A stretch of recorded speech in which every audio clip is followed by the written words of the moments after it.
Did you know that there are more than over 5 types of judicial bonds that you can get in the market for various legal needs? We're going to talk about these judicial bonds today.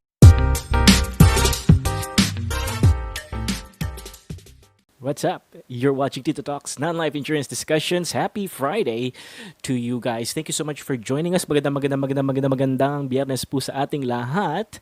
It is a lovely and rainy Friday afternoon over here in Marikina, but we're so glad to have you guys on board. This is your favorite Tito Miguel, who loves to make non-life insurance topics easier to understand for both agents and clients. Thank you so much for joining us today. And if you do like these types of non-life insurance discussions, feel free to leave a like and subscribe to my channel to get regular updates when we come out with new lessons. Now, as mentioned earlier in our intro, we are going to be talking about the various types of judicial bonds we have already in the market. But before we get into that, I would like to provide a quick disclaimer. No, I am not a lawyer. I just participate in the insurance industry as a product trainer slash agent. So take of that what you will. But we will be talking about a couple of legal processes, several legal processes, actually, so that you have a better understanding of how judicial bonds work. And with that being said, I hope you watch the full video after talking about the various judicial bonds. We're also going to share with you an interesting, very interesting word for the day, which a lot of newbie agents struggle, especially when they are dealing with bonds. Now, if you missed our earlier episode on the different types of surety bonds, one of these bonds are the judicial types of bonds. I'll be linking up the video to that right up here in case you missed that, and you can check it out in the description as well. And if you also missed our video on your general introduction to bonds, if you found this video first before that, maybe you should pause this one first and check out our introduction video to bonds. I'm gonna link it up right here as well. It should be up there right now, and it should be in the description as well. As we've enumerated already the different types of bonds, judicial bonds fall into their own special category since they are mostly used for specific purposes. To be more specific, with judicial purposes. Now, most of you may think that this has mostly to do with committing crimes, getting put in jail, getting a personal lawyer and everything. But judicial bonds have a far more generalized but very specific usage to them. And depending on the court orders, depending on the type of proceedings, depending on the outcomes of certain proceedings in certain cases, the court, yes, the court might require plaintiffs, defendants, applicants to secure various types of bonds for various legal purposes. Now, depending on the type of laws and depending on the type of proceedings that you encounter, this will also dictate the types of judicial bonds that you get. For starters, your judicial bonds are divided into 3 categories. So you've got your general bonds, you got your surety bonds, and then you've got your underneath your surety bonds, you've got your judicial bonds. And underneath judicial bonds, you also have 3 further subclassifications of judicial bonds. Thankfully, they're subdivided into your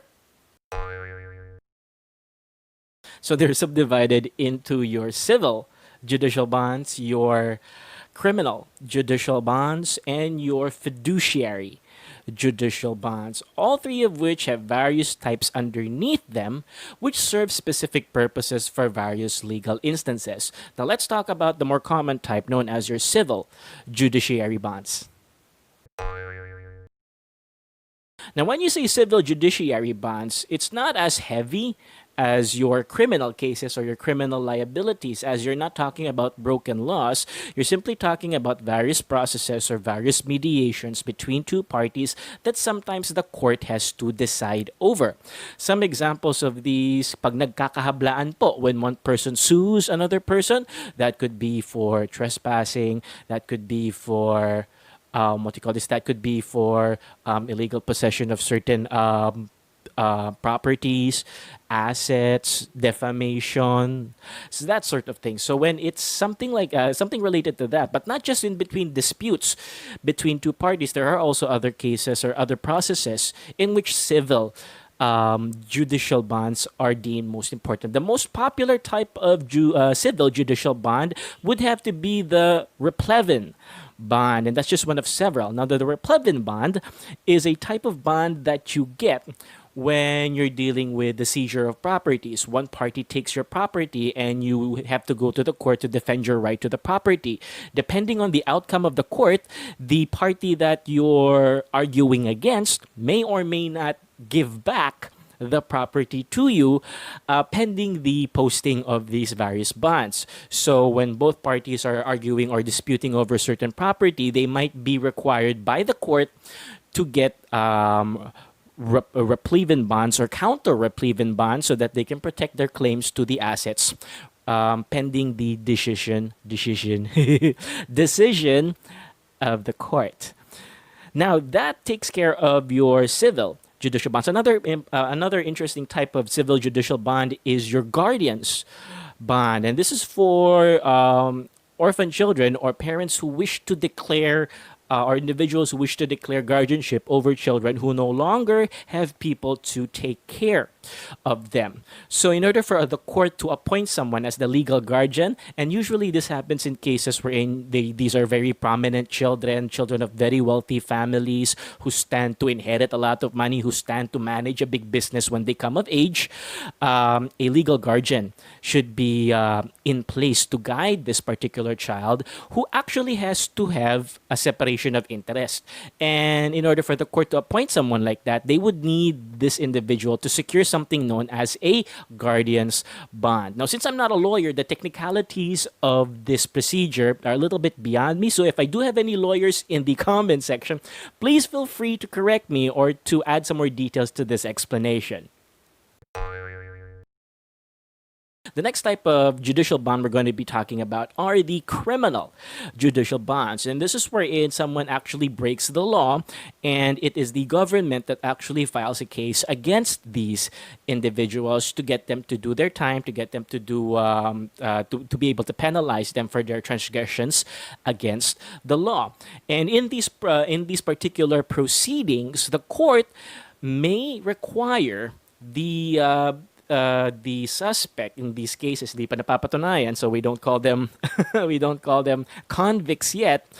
They may require these people to secure various bonds for various purposes, especially if it is a bail bond, as these types of bonds are required to be secured by the by the suspect who's going to be tried at court if they want to exercise temporary liberties. Labas muna sila sa kulungan, pampiyansa po.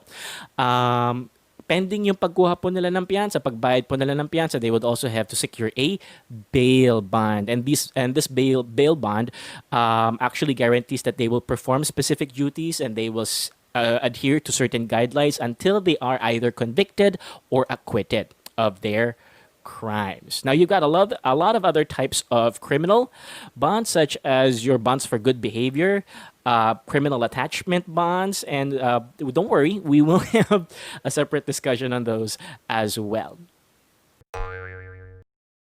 Now, the final type of judicial bonds that we're going to talk about are your fiduciary judicial bonds. As compared to civil and criminal judicial bonds, fiduciary judicial bonds are required by the court when someone is appointed as a trustee or into a position of very, very big responsibility for the benefit of someone else. Now, we talked about the word fiduciary, which also means that a fiduciary is a trustee.